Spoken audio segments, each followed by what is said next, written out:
في واحد اسمه كريم. تمام. كريم اشترك في نادي كرة قدم. تمام. اشتراكه الشهري 300 جنيه والاشتراك السنوي ب3000 جنيه.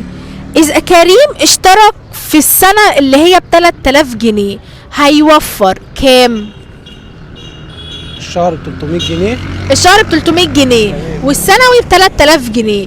اذا هو اشترك السنوي يبقى هيوفر كام كل شهر؟ هيوفر كام يعني؟ مش هيوفر حاجة. ازاي؟ ازاي؟ يعني ان في السنة هيبقى 12000 جنيه.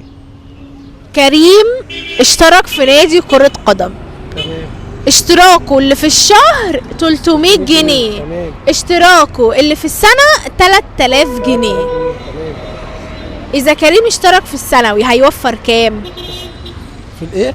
في السنة لو اشترك في السنة اللي هي ب3000 جنيه